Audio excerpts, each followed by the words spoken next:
Students कैसे हैं आप? आशा है कि आप अब सभी स्वस्थ होंगे, घर में होंगे और ठीक ठाक होंगे।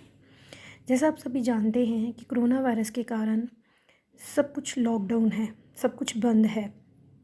तो इसके कारण स्कूल्स भी ऑफ हैं, तो बच्चों की पढ़ाई का नुकसान हो रहा है। तो इसको ध्यान में रखते हुए आजकल आप सब जानते हैं कि व्हाट्सएप ग्रुप जो है वो बनाए गए हैं ताकि बच्चों को सब्जेक्ट रिलेटेड मटेरियल उसमें प्रोवाइड किया जाए और उनकी पढ़ाई जो कहीं पीछे छूट गई थी उसको कॉप अप किया जाए।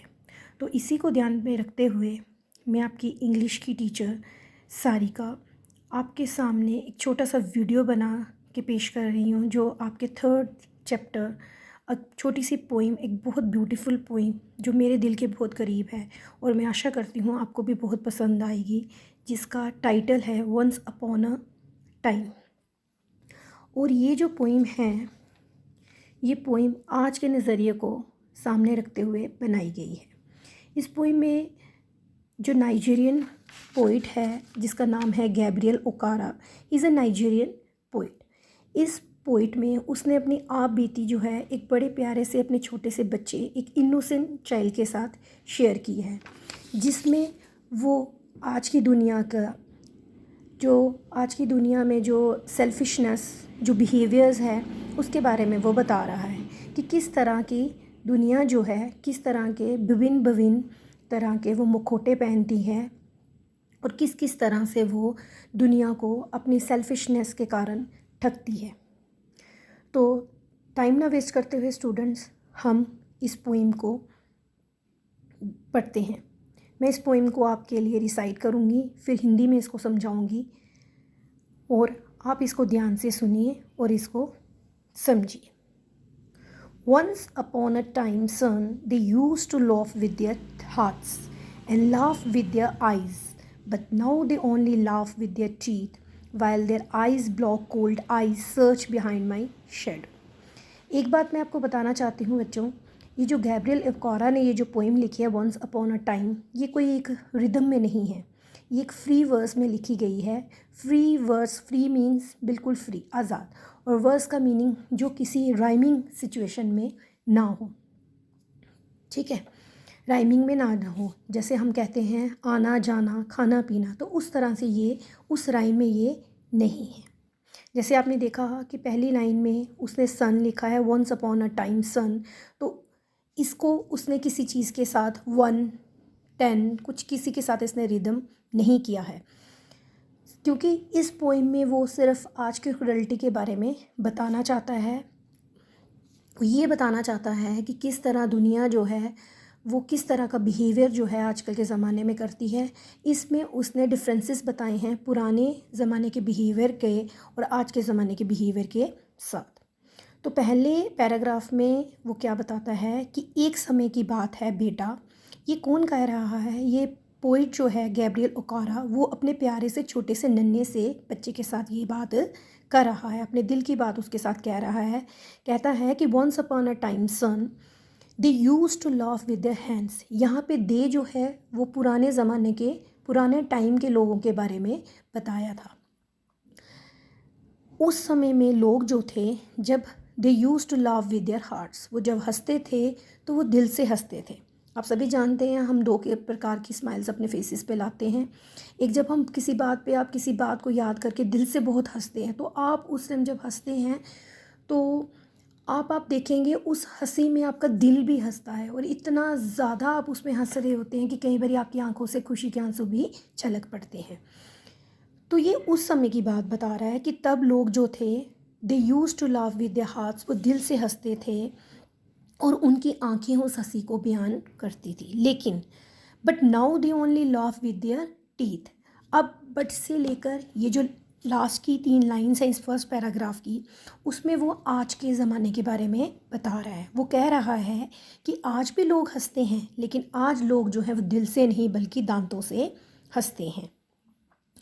तो उसमें इसने इमेजरी का यूज़ किया है। उसने एक eyes block cold eyes, with their eyes block cold eyes. आप सभी जानते हैं कि आइज़ जो है वो एक ब्लॉक की तरह होती है और एक ठंडी होती है, ठीक है, एक एक ठंडा टुकड़ा है। तो उसने उसको आंखों के साथ कंपेयर किया है। उसने बोला है कि जो आज की आंखें हैं वो कैसी आंखें हैं? एक ठंडी आंखें हैं जिसमें किसी के लिए भी कोई भी प्यार की भावना दिखाई नहीं देती है।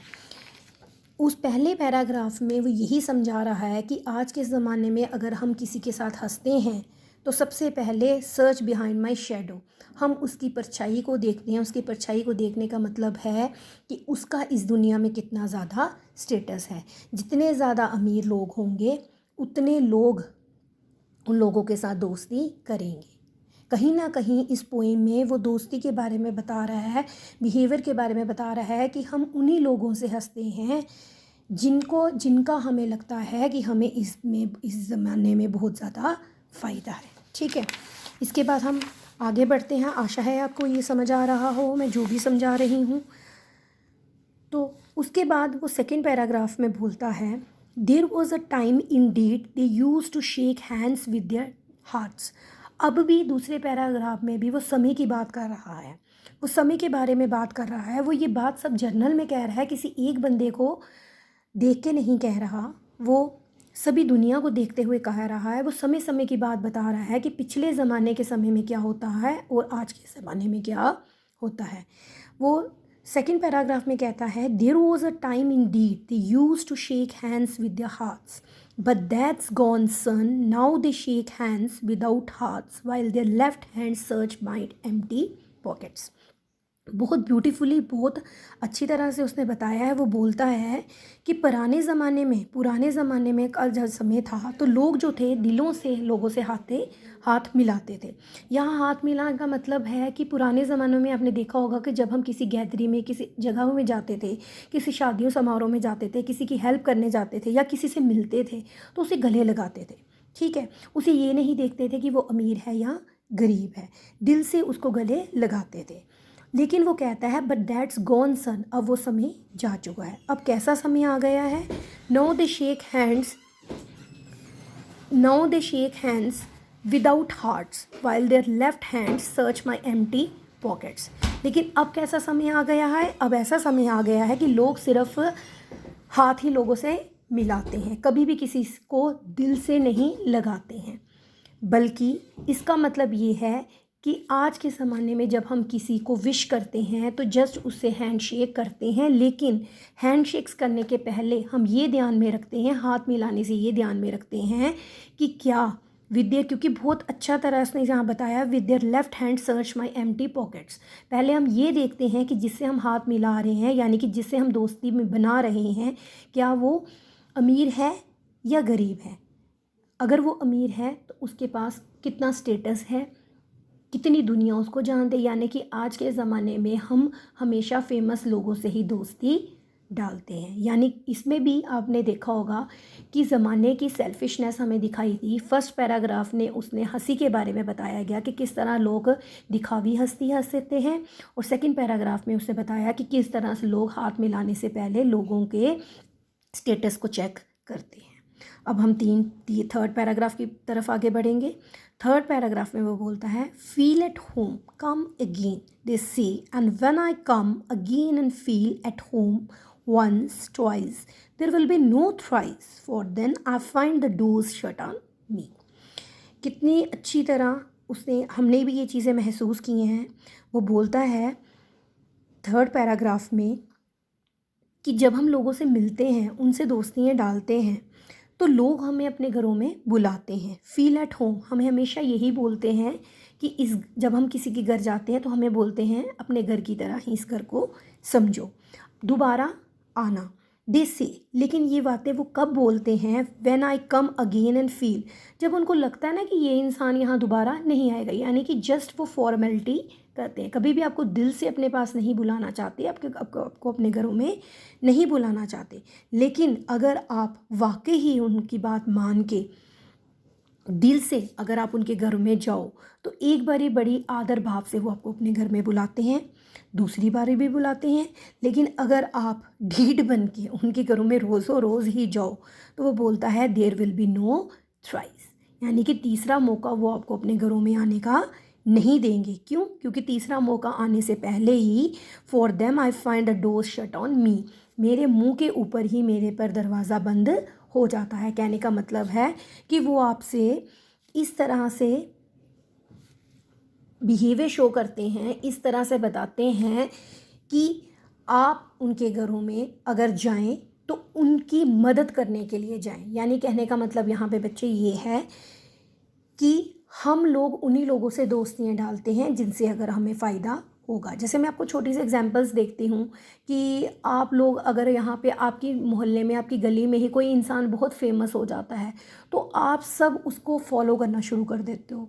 अगर उसके बारे में कोई इंटरव्यू लेने जाता है तो आप फटाफट वहाँ जाते हो, आप बताते हो हाँ ये बच्चा मेरे साथ था, हाँ ये अच्छा था, ये ऐसा था, क्योंकि कहीं ना कहीं उसके नाते आप भी फेमस होना चाहते हैं। और उसी तरह अगर कोई बच्चा जो है, जैसे अब मैं कोई कुछ छोटी सी एक और एग्जांपल देती हूँ जो आपसे रिलेटेड करती है। जैसे आपके स्कूल में कोई बच्चा जो है वो फर्स्ट आ जाता है, वो पूरे स्टेट में फ़र्स्ट आता है। तो यहाँ सॉरी, आज जब अभी जो स्टेट है वो यूटी बन चुकी है, तो अब वो पूरी यूटी में फ़र्स्ट आ जाता है। तो अब उसका बच्चे का इंटरव्यू होता है तो आप सब कहीं ना कहीं सोचते हो कि हम उससे ज़्यादा से ज़्यादा दोस्ती डालें, क्योंकि उसके नाते कहीं ना हम फेमस होंगे। तो आप बताते हो हाँ वही हमारे साथ इस डेस्क पे बैठता था, हमारे साथ खाता था, वो मेरे साथ उसकी बहुत फ्रेंडशिप थी। तो आपसे इस तरह से अपने आप को फेमस करने की कोशिश करते हो। लेकिन अगर कोई एक ऐसा स्टूडेंट जो बेचारा रह जाता है, जिसके सब्जेक्ट्स पास नहीं होते, तो आप उससे किनारा काट लेते हो। अगर वो आपको ये बोलता है कि हमारी हेल्प करो, हमारी पढ़ाई के दौरान हमारी हेल्प करो, तो आप क्या करते हो, एक दिन उसकी हेल्प करोगे, दूसरे दिन उसकी हेल्प करोगे, तीसरे दिन उसको जवाब दे दोगे कि आप खुद अपनी हेल्प करो। तो यहाँ पे ऐसे ही एग्जाम्पल्स को लेते हुए वो दुनिया के बारे में बता रहा है कि आज की दुनिया अगर किसी की मदद, ऐसे तो किसी की मदद करती नहीं, लेकिन अगर किसी की मदद करती है तो सिर्फ अपने मतलब के लिए ही उसकी मदद करती है। यानी कि अगर मदद करेगी तो बदले से उससे भी मदद जो है वो चाहेगी। अब हम आगे बढ़ते हैं। मुझे आशा है कि आपको 3 पैराग्राफ्स अच्छी तरह समझ आ गए होंगे, क्योंकि इसकी लैंग्वेज जो है बहुत सिंपल है और ये आज की दुनिया की एग्जाम्पल्स को लेते हुए बनाई गई है। अब 3 पैराग्राफ से आगे बढ़ते हुए हम 4th पैराग्राफ में बता रहे हैं। सो I have learned many things so I have learn many things sun. I have learn to where many faces like dresses, home face, office face, street face, host face, cocktail face, with all their confirming smiles like a fixed portrait smile। अब 3 paragraph में तो वो time के बारे में बता रहा है कि किस तरह से टाइम पहले था और किस तरह से टाइम अब है। अब 4th पैराग्राफ में कहीं ना कहीं पोइट अपने आप को भी ले रहा है। वो कह रहा है कि मैं भी इसी दुनिया का हिस्सा हूँ और मैं भी इस दुनिया से अलग नहीं हूँ। तो मैंने भी दुनिया को देखते देखते, वो कह रहा है अपने बेटे से कि मैंने भी अलग अलग फेसेस पहनना शुरू कर दिए हैं।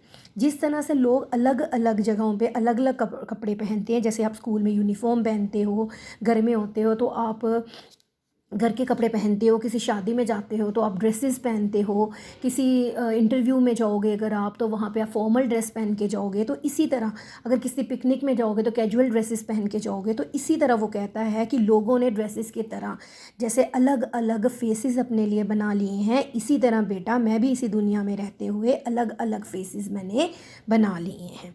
कहने का मतलब है कि फेसेस का मतलब ये नहीं कि उसने मास्क बनाए, यहाँ पे फेसेस का मतलब है कि उसने ये सीख लिया है कि जिस ओकेजन, जिस जगह वो जा रहा है, जिस प्लेस वो जा रहा है, उसे वहाँ पे कैसा बिहेवियर करना है। जैसे वो कहता है मैनी फेसेस लाइक, यहाँ पे उसने सिमिली का यूज़ किया। सभी आप जानते हो कि सिमिली जो है उसमें हम कंपैरिजन करते हैं लाइक और एज के साथ। तो यहाँ पे हमने उसको कंपैरिजन किया है लाइक के साथ। वो कहता है कि मैंने इस तरह से, फेसेस का कंपैरिजन है किसके साथ, ड्रेसेस के साथ, होम प्ले फेस के साथ, ऑफिस फेस के साथ, कि जिस तरह से लोग ड्रेसेस चेंज करते हैं। कौन सी ड्रेसेस, घरों में जो वो पहनते हैं, ऑफिस में जो वो पहनते हैं, गली बाज़ारों में जो वो पहनते हैं, जब किसी को संबोधन करना होता है, कहीं पे जाना होता है, ठीक है, कभी कहीं एंकरिंग करनी होती है तो वहाँ पे वो किस तरह से फेस पहनते हैं, या कॉकटेल पार्टी, किसी पार्टी में वो किस तरह से पहनते हैं। क्योंकि देखिए नीचे कॉकटेल का मीनिंग दिया गया है, फेस विदाउट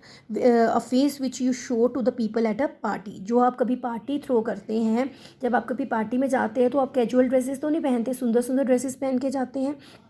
उस तरह से उसने फ़ेस पहनना शुरू कर दिया। यानी कहने का मतलब मैं अगर इन शॉर्ट में आपको बताऊं तो उसने बोला है कन्फर्मिंग का मीनिंग है to agree with the match. जैसे अगर आप किसी शादी में जा रहे हैं तो आप अपना मुंह लटका के तो नहीं जाते। अगर आप बहुत दुखी हैं तो वहाँ पे फेस जो है वो लटका के जाते हैं, तो आपके दोस्त आपकी सहेलियाँ आपको बोलती हैं क्या पागलों वाला फेस बनाया हुआ है, थोड़ा हंसो तो सही, थोड़ी स्माइल तो लाओ, नहीं तो सामने वाले को लगेगा कि आप उसकी शादी में आके खुश नहीं हो। इसी तरह अगर आप किसी की दुख सभा में जा रहे हो और वहाँ आप ज़ोर ज़ोर से हंसोगे तो लोग आप पे हंसेंगे कि कैसा बेवकूफ़ इंसान है जो किसी की शोक सभा में आकर हंस रहा है। ठीक है, तो इसमें वो ये बता रहा है कि पोर्ट्रेट, आपने देखा होगा आजकल हमारे मोबाइल्स पे बहुत सारे मोड्स आते हैं, सेल्फ़ी मोड, पोर्ट्रेट मोड, ठीक है, पासपोर्ट साइज़ मोड। तो कहता है कि मैंने भी अपने आप को अपने बिहेवियर के अकॉर्डिंग मैंने एक portrait like a fixed portrait smile, मैंने एक स्माइल बना दी है कि एक ऐसी स्माइल बना दी है जो सिर्फ स्माइल जो है वो मेरे दांतों को ही दिखाती है। उस पर मैंने एक फ़िक्स कर दिया है कि मुझे कितनी ज़्यादा हंसी, कितनी इंच की हंसी मुझे वहाँ पे बढ़ानी है, कितनी कम करनी है और कितनी ज़्यादा उसमें करनी है, उस हंसी को कितना ज़्यादा उसने करना है। अब उसके बाद वो नेक्स्ट पैराग्राफ में, 5th पैराग्राफ में वो बोलता है and I have learn to love with only my teeth. कहता है साथ ही साथ हंसी के साथ मुझे ये भी सामने आ गया है, ये भी मुझे पता लग गया है कि कहाँ पे मुझे जस्ट अपने लिप्स की हंसी ही दिखानी है और कहाँ पे मुझे जो है उस हंसी के साथ थोड़े से अपने दांत भी दिखाने हैं। कहता है and I have learn to love with only my teeth and shake hands without my heart. कहता है मैंने अच्छी तरह से अपने दांतों के साथ हंसना सीख लिया है। जो कहाँ से सीखा उसने, फर्स्ट पैराग्राफ में जिस तरह से लोगों ने दांतों से हंसना शुरू कर दिया था वैसे ही उसने हंसना सीख लिया है। और साथ ही साथ आई have also learn to say good by when I mean good रिडरेंस। Good रिटरेंस का मीनिंग देखो यहाँ नीचे दिया गया है, said when an unwanted person has gone. जब आपके घर में कोई आता है ना, आपका कोई दोस्त जिसको आप रोज़ बोलते हो यार हमारे साथ चल, तू बहुत अच्छा है हमारे घर चल, और एक दिन ऐसा होता है वो सच्ची मुच्ची आपके घर में चल जाता है। जब आपके घर में जाता है तो आप मन में वही बात आपके मन में आ रही होती है, ये कब ये घर से जाएगा, कल ये सिर दर्द हमारे घर से जाएगी, कब ये सिर दर्द हमारे घर से जाएगी। और जैसे ही वो आपके घर से जाता है तो आप बड़े प्यार से उसको बोलते हैं गुड बाय, दोबारा आना, लेकिन आपके मन में होता है कि हाय ये आफियत दोबारा ना आए। तो यहाँ पे भी यही बताया गया है, I have also learn to say goodbye, मैंने भी सीख लिया है। जो उसने कहाँ से सीखा, 3rd पैराग्राफ में उसने पहले ही बता दिया है कि 3rd पैराग्राफ ने उसने बताया था कि हम लोग जब किसी से ग्लैड टू मीट यू, आपको मिलके बहुत खुशी हुई, लेकिन आज के ज़माने में ये बात हम उसी से बोलते हैं जिससे मिलकर हमें बहुत ज़्यादा बोरिंगनेस महसूस होती हैं। विदाउट बीइंग ग्लैड, खुशी ना होते हुए, and to say it's be nice to talking you, बिना खुशी होते हुए हम बोलते हैं बहुत खुशी हुई। और जब किसी से बात करके हमें बहुत बोरियत महसूस हो रही हो, जैसे अभी अभी आपको मेरा वीडियो देखते हुए बहुत बोरियत महसूस हो रही होगी क्योंकि आपको लगा होगा मैम ने तो कोई बड़ी अच्छी सी फिल्म की स्टोरी या कुछ बताई होगी, लेकिन यहाँ तो मैम हमें अपना चैप्टर ही पढ़ा रही है जो आने वाले टाइम हमारे स्टडीज़ में काम आएगा। तो फिर भी जब मैं आपको पूछूंगी कि बेटा आपको मेरी वीडियो कैसा लगा तो प्लीज़ कमेंट कीजिए, तो मुझे पता है कि आप उसमें अच्छे अच्छे कमेंट्स ही करेंगे, कहीं आपकी मैम नाराज़ ना हो जाए और आपसे नंबर ना काटे। लेकिन बेटा ऐसा नहीं है, मैंने ये वीडियो जस्ट इसलिए बनाया है कि ताकि आपको कुछ समझ में आए और आप मुझे ये बताइए कि आपको वीडियो का कुछ फ़ायदा हुआ या नहीं। तो इसमें ये जो है आपको समझ आया कि किस तरह से उसने बोला कि दुनिया जो है आज के ज़माने में मतलब के साथ ही जीती है। ठीक है, अब उसके बाद बहुत ब्यूटीफुली उसने आगे बढ़ते हुए 6 पैराग्राफ की तरफ आगे बढ़ते हुए उसने बहुत अच्छी तरह पूरी दुनिया को देखते हुए उसका दिल जो है वो टूट चुका है। अब वो इस दुनिया से ऊब चुका है, वो चाहता है ऐसी इंसानियत, ऐसी स्माइल जो वाकई दिल से हो। इसी स्माइल को वापस पाने के लिए वो किससे रिक्वेस्ट कर रहा है, अपने प्यारे से छोटे से बच्चे के साथ। क्यों? क्योंकि आप सभी जानते हैं कि बच्चे को हम इनोसेंट कहते हैं, उसमें हम भगवान का वास मानते हैं और हम ये कहते हैं कि भगवान जो है बच्चे के थ्रू जब कोई बात हमसे कहलाता है तो वो सच्चाई हमारे सामने लाता है और वो बच्चा कभी भी किसी को हर्ट नहीं करता। तो बच्चा जो भी बात बोलता है वो कभी किसी को अमीर या गरीब देख के उसको नहीं बुलाता। हम कहते हैं बच्चा किसका भूखा है, सिर्फ प्यार का भूखा है। जो भी उस बच्चे के साथ, छोटे से बच्चे के साथ प्यार से बात करता है तो बच्चा दौड़ के भाग के उसके पास जाता है। तो यहाँ पे भी वो यही कह रहा है, but believe me son I want to what I use to be. देखो ब्यूटीफुली कितना अच्छा, उसे 2 लाइनों में ही सब कुछ बता दिया। When I was like you, poet कहता है, गैब्रियल ओकारा कहता है, बेटा मैं ऐसा नहीं था, मैं भी बहुत अच्छा था, मैं भी दिल के साथ लोगों से मिलता था, बिना जाति पाति, जात धर्म, भेदभाव, ऊंच नीच, गरीब अमीर, स्टेटस, इस सब को बिना देखे हुए लोगों के साथ मिलता था, उनको घरों में बुलाता था, उनकी आदर सत्कार करता था। लेकिन वो कब था, जब मैं तुम्हारी तरह ही एक छोटा सा इनोसेंट चाइल्ड था। जैसे जैसे मैं बड़ा होता गया तो दुनियादारी में सीखता गया, किस तरह से मुझे दुनिया में रहना है। तो लेकिन बेटा मैं बिलीव करो, अगर तुम मुझ पर विश्वास करो तो मैं इस दुनिया से ऊब चुका हूँ, मैं इस दुनिया से डर चुका हूँ, मैं इस दुनिया को अब उस नज़रिए से नहीं देखता हूँ। मैं इस आर्टिफिशियल समाइल को देखते देखते, इस आर्टिफिशियलिटी दुनिया को, बिहेवियर को सहते सहते अब थक चुका हूँ, टायर्ड हो चुका हूँ। और अब मैं वही समय, वही वक्त वापस जाता हूँ जब मैं एक बहुत अच्छा सा एक इनोसेंट इंसान था।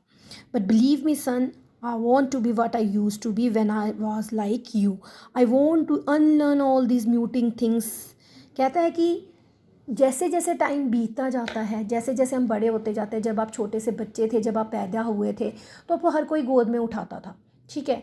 तो आप रोते थे, कुछ भी करते थे तो आपको सभी लाड प्यार करते थे, और जो भी आपको सबसे ज़्यादा प्यार करता था आप उसके पास जाते थे। जब आप थोड़े बड़े हुए, आप स्कूल में जाना शुरू हुए, फिर आप और थोड़े से बड़े हुए, फिर आप कॉलेज में जाना शुरू हुए, फिर जब आप थोड़े से और बड़े हो जाओगे तो आप जॉब करना शुरू हो जाओगे। जब आप थोड़े से और बड़े हो जाओगे फिर आपकी शादियाँ होंगी, फिर और बड़े होंगे तो आपके घर में आपके बच्चे होंगे, आप उनको पालोगे।